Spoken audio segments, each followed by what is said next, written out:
अगर आप UI UX designing field में एंटर होना चाहते हैं तो इन 5 पॉइंट्स को आपको अपने माइंड में रखना होगा, अदरवाइज आपकी लाइफ बर्बाद हो सकती है। यूआई यूएक्स डिज़ाइनिंग फील्ड इस टाइम बहुत ज़्यादा हाई डिमांड पे है, मार्केट बहुत ज़्यादा सैचुरेटेड है। बहुत सारे लोग इस फील्ड में आ रहे हैं, चाहे वो आर्किटेक्चर डिज़ाइन की फील्ड्स हैं, चाहे वो ग्राफिक डिज़ाइन की फील्ड्स हैं, चाहे वो मीडिया की फील्ड्स हैं, किसी भी फील्ड से आएँ वो इस फील्ड में एंटर हो रहे हैं जस्ट बिकॉज ऑफ सैलरी, और इसमें ग्रोथ बहुत अच्छी है। अपार्ट फ्रॉम दैट लोगों को अपनी क्रिएटिविटी शो करने का यहाँ पर प्रॉपर मौका मिल जाता है, जिसकी वजह से वो अच्छी अच्छी वेबसाइट्स बनाते हैं, मोबाइल एप्लीकेशंस बनाते हैं, कोई प्रॉब्लम हो उसको सॉल्व करते हैं। सो इसमें जितने भी पॉइंट्स हैं इनको अपने गौर से समझना है, अंडरस्टैंड करना है और देन डिसीजन लेना है कि क्या ये फील्ड जो है आपके लिए बेस्ट है या नहीं है। अगर है तो कैसे ठीक है, अगर नहीं है तो आपको इस फील्ड के अलावा कौन सी फील्ड को चूज़ करना चाहिए। जो सबसे फर्स्ट पॉइंट है वो ये है कि competition is on high demand. अब जो कंपटीशन है इस फील्ड में, स्पेसिफिक फील्ड में बहुत ज़्यादा हाई है। क्यों? क्योंकि उसके पीछे रीज़न ये है क्योंकि हर बंदा इस फील्ड में एंटर हो रहा है। ग्राफिक डिज़ाइनर भी एंटर हो रहे हैं, आर्किटेक्चर डिज़ाइनर भी हो रहे हैं, मीडिया के लोग भी एंटर हो रहे हैं। अपार्ट फ्रॉम दैट जो यूएई वाले हैं वो भी खुद को इम्प्रूव कर रहे हैं डे बाय डे। तो इसका मतलब ये है कि इस फील्ड में बहुत ज़्यादा जो कंपटीशन है वो हाई डिमांड पे है। दैट्स वाई आपको माइट बी पॉसिबल जॉब्स को फाइंड करने के लिए काफ़ी सारे प्रॉब्लम्स को फेस करना पड़ सकता है। उसके अलावा मार्केट में आपको अपनी एक वर्थ बनाने के लिए थोड़ा सा टाइम लग सकता है। इसके अलावा आपको मार्केट में स्टैंड होने के लिए जॉब को फाइंड करने के बाद आपको फ्रीलांस अपनी सर्विसेज को सेल करने के लिए भी खुद को बहुत ज़्यादा अपडेट करना पड़ सकता है।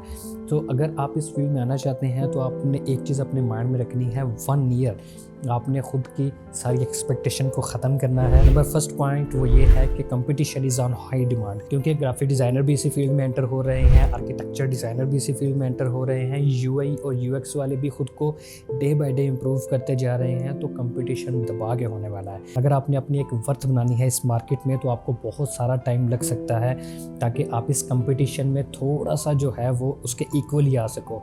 अब जो घोड़े होते हैं ना रेस में दौड़ने वाले, बहुत तेज़ होते हैं, ठीक है। अब उन घोड़ों के साथ थोड़ा सा मिलने के लिए आपको भी थोड़ा तेज़ दौड़ना पड़ेगा, देन ही आप उस कंपटीशन में आ सकते हैं। विन होना ना होना बहुत बात की बात है। आप जो वो कंपटीशन है उसमें एंटर होना स्टार्टिंग में 1 ईयर आपको बहुत ज़्यादा ज़रूरी है। तो जब भी आपको इस फील्ड में एंटर होना है तो एक चीज़ को आपको अपने माइंड में रखना है कि 1 साल जो है आपको इस फील्ड को देना पड़ेगा अपना, जिसकी वजह से आप इस फील्ड में ग्रो कर सकते हैं।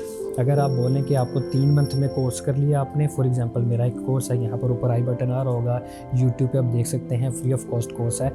अब वो देखने के बाद अब अगर आप बोलें कि आपको जॉब मिलेगी तो डेफिनेटली बात नहीं है कि आपको जॉब मिलेगी, बट ये भी नहीं है कि आपको जॉब नहीं मिलेगी। इसके पीछे रीज़न क्या है? पीछे रीज़न ये है कि अक्सर लोग ऐसा होते हैं कि वो प्रॉपर जो है मैंने जो समझाया उसकी प्रैक्टिस नहीं करते और वो ये एज्यूम कर रहे होते हैं कि उनको जो है वो जॉब मिल जाए। सो ऐसे जॉब नहीं मिलती। आपको अपने खुद को अपडेट करना होता है ट्रेंड के साथ, और साथ में न्यू डिज़ाइन की अप्रोचेस जो है उसको लेकर आना होता है। और मैंने जो है एक प्रॉपर रोड मैप आपको दिया है कि आप कैसे जो है यूआई यूएक्स डिज़ाइनिंग फील्ड में एंटर हो सकते हैं। वो आता है डिफरेंट नीश एक्सपर्टीज़। अब तो आपको पता है कि मार्केट बहुत बड़ी है, इसलिए कंपटीशन भी दबा के होने वाला है, इसलिए आपके पास डिफरेंट एक्सपर्टीज़ का होना भी ज़रूरी है। अब फॉर एग्जांपल आपको फिग्मा आता है, आपको यूआई यूएक्स के बारे में अच्छे से नॉलेज है। अगर आपके साथ ही साथ आपके पास एक माया का एक्सपीरियंस है, साथ ही आपके पास ब्लेंडर का एक्सपीरियंस है, 3D मैक्स का एक्सपीरियंस है, ताकि जो आप एक चीज़ डेवलप कर सको, जब भी आप वेबसाइट बना सको उसको 3D में कैसे कन्वर्ट कर सको, वो भी आपके पास एक्सपीरियंस है, तो डेफिनेटली आपकी डिमांड बहुत ज़्यादा होने वाली है मार्केट में और आपको बहुत सारी कंपनीज हायर करने वाली हैं। सो आपको डिफरेंट जो है नीश के अंदर एक्सपर्टीज़ लानी पड़ेंगी, देन ही आप इस कंपटीशन में विन कर सकते हैं, क्योंकि इसमें आपका ही फ़ायदा है। अगर आपको फिग्मा आता है तो आप अपनी सर्विसेज सेल्स कर सकते हैं। अगर आपको Premiere Pro, After Effects, Blender, Maya, 3D max ये सारे सॉफ्टवेयर्स आते हैं तो आप किसी भी फ्रीलांसिंग प्लेटफॉर्म पे अपनी ये वाली सर्विसेज सेल भी कर सकते हैं और बहुत अच्छा खासा रेवेन्यू जनरेट कर सकते हैं। अब जो थर्ड पॉइंट आता है वो आता है यूज़र एक्सपीरियंस पर्सन। अब बहुत सारी कंपनीज ऐसी हैं जो कि अब से इस चीज़ की डिमांड कर रही हैं कि यूआई डिज़ाइनर तो उनको बहुत सारे मिल रहे हैं जो कि वेबसाइट को बहुत खूबसूरत बना देते हैं। बहुत सारे ऐसे एआई के मॉडल्स आ चुके हैं जो कि आपकी वेबसाइट को आपसे ज़्यादा क्रिएटिव बना के दे देते हैं, लेकिन कंपनीज को किस चीज़ में प्रॉब्लम आ रही है? यूज़र एक्सपीरियंस में। अब यूज़र एक्सपीरियंस में कैसे प्रॉब्लम आ रही है? क्लाइंट जो है वो एक प्रॉब्लम लेकर आता है, आप उसको खूबसूरत तो कर देते हैं लेकिन आप उसकी प्रॉब्लम को रिजॉल्व नहीं कर पाते। अगर क्लाइंट कहता है कि मैंने एक कार इंडस्ट्री से रिलेटेड वेबसाइट बनानी है। अब ऑब्वियसली सबसे पहले नंबर पे आप एक सर्चिंग का ऑप्शन देंगे। कोई भी उस वेबसाइट के ऊपर आएगा तो अगर उसको कोई भी चीज़ रिक्वायर्ड है वो सिंपली सर्च करके उसके ऊपर जा सकता है। अगर आपने सर्चिंग वाला टैब ही नहीं बनाया तो क्लाइंट के लिए और यूज़र के लिए एक प्रॉब्लम क्रिएट होगी।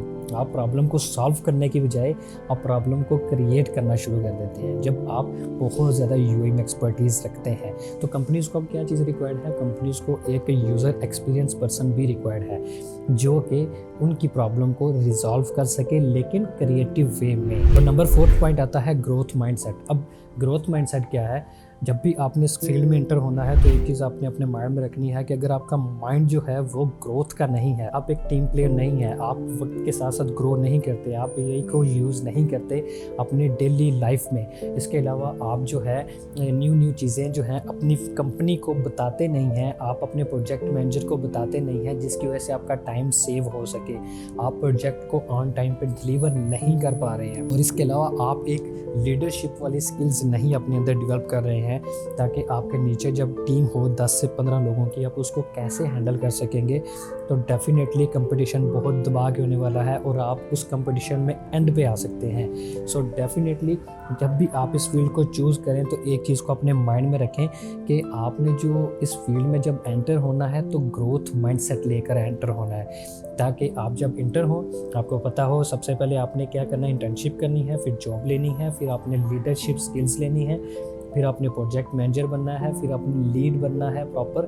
फिर उसके बाद आपने पूरे डिपार्टमेंट का जो लीड है वो बनना है। तो वो कैसे होता है? स्टेप बाय स्टेप, जैसे सीढ़ियाँ होती हैं, पहले फर्स्ट सीढ़ी चढ़ते हैं, फिर सेकंड, फिर थर्ड, ऐसे सो ऑन आप चढ़ते हैं। बिल्कुल ऐसे ही जब आपने इस फील्ड में भी एंटर होना है तो ये माइंडसेट लेकर आना है कि आपने पहले कहाँ जाना है, फिर कहाँ। और उसके बाद जो हमारे पास पॉइंट आता है वो आता है हाई रिस्पॉन्सिबिलिटीज़। अब हाई रिस्पॉन्सिबिलिटीज़ क्या है? ऑब्वियसली जब आप किसी भी कंपनी में इंटरव्यू के लिए जाते हैं तो वो ये देखते हैं आपके अंदर कि आप कितने ज़्यादा रिस्पॉन्सिबल हैं अपने काम को लेकर, कितने ज़्यादा आप पैशनेट हैं, कितने ज़्यादा मोटिवेटेड हैं अपने काम को लेकर। क्योंकि जब भी कोई कंपनी किसी भी एम्प्लॉय को हायर करती है तो वो अगले 5 साल उस इंसान को देख लेती है कि वो कहाँ पर होने वाला है। तो डेफिनेटली जब भी वो इंटरव्यू करते हैं तो आपके अंदर ये चीज़ देखते हैं कि क्या आपके अंदर हाई रिस्पॉन्सिबिलिटीज़ को निभाने का, उसको प्रॉपर टैकल करने का एक्सपीरियंस है या नहीं है।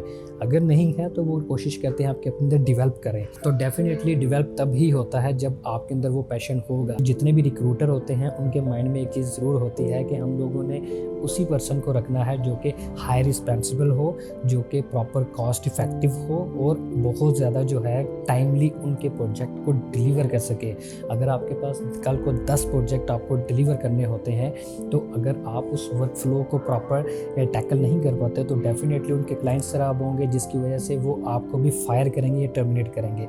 तो उनको आपकी ज़रूरत नहीं है। कंपनी आपको तभी अपने पास रखती है जब उसको आपकी ज़रूरत होती है, तभी वो आपको पे करती है। तो डेफिनेटली अगर उनके क्लाइंट ख़राब होंगे तो आपकी ग्रोथ भी ख़राब होगी और साथ में कंपनी की भी ग्रोथ ख़राब होगी। तो हाई रिस्पॉन्सिबिलिटीज़ का मकसद यही है कि आपके पास अगर टीम एक रखी जाती है आपके पास 10 से 15 लोगों की, उनको आप कैसे मैनेज करोगे। उसके अलावा अगर आपके पास क्लाइंट्स के साथ डायरेक्ट आपकी मीटिंग करवाई जाती है तो आप कैसे रिस्पॉन्सिबिलिटी के साथ उसके काम को लेते हैं, ऑन टाइम पे डिलीवर करते हैं और साथ में अपनी टीम को भी लेकर चलते हैं और प्रॉपर अपने जो कन्वर्सेशन होती है आपकी और क्लाइंट की, आप प्रॉपर अपने सीईओ को बताते हैं कि ये हमारी डिस्कशन हुई और इसको हम लोग ऐसे टैकल करेंगे। एट द एंड मेरी एडवाइस, जब भी आपने इस फील्ड में आने के बारे में सोचना है तो आपने एक चीज़ अपने माइंड में रखनी है कि आपने फर्स्ट 6 मंथ एक कंपनी में जॉब करनी है, चाहे वो इंटर्नशिप कर रहे हैं या फिर आप जॉब कर रही हैं। आफ्टर 6 मंथ आपने देखना है कि आप कहाँ पर स्टैंड कर रहे हैं। देन आपने मूव करना है सेकंड कंपनी में। अगर आपने फर्स्ट कंपनी से काफ़ी सारी चीज़ें सीख ली हैं तो अगर तो आपने कुछ नहीं सीखा फिर आप उसी कंपनी में 1 ईयर एटलीस्ट जॉब करेंगे स्टार्टिंग में। देन आप सेकंड कंपनी में जाएंगे और वहाँ पर आपने ये देखना है कि जो वहाँ पर लीड है वो कैसे जो है वो आपको लीड कर रहा है। ठीक है, आपने उधर से लीडरशिप स्किल सीखनी है। जब आप वहाँ पर 2 से 3 साल स्पेंड करेंगे, आपके अंदर ये सारी स्किल डेवलप हो जाएगी। देन आपने मूव करना है अनदर जॉब पे। अब वहाँ से आपने क्या सीखना है, वहाँ से आपने सीखना है कि जो आपके होल डिज़ाइन डिपार्टमेंट होता है उसको कैसे प्रोजेक्ट असाइन किया जाता है और वो कैसे उस प्रोजेक्ट को मैनेज करता है और उसको डिलीवर करता है क्लाइंट के साथ। मीन्स अगर आपने इस फील्ड में आना है तो मेरी आपसे यही एडवाइस है कि अगले 5 साल का एक्सपीरियंस और अगले 5 साल का अपना माइंडसेट और अगले 5 साल की अपनी ग्रोथ लेकर आएँ, देन ही आप इस फील्ड में सक्सेसफुल हो सकते हैं, अदरवाइज़ आपकी लाइफ बर्बाद भी हो सकती है। सो आई होप सो कि जितने भी पॉइंट्स हैं ये आपको प्रॉपर जो है हेल्प आउट करेंगे जब भी आपने इस फील्ड में एंटर होना है। सो मिलते हैं नेक्स्ट वीडियो में, तब तक के लिए अपना बहुत सारा ख्याल रखिएगा। अल्लाह हाफिज़।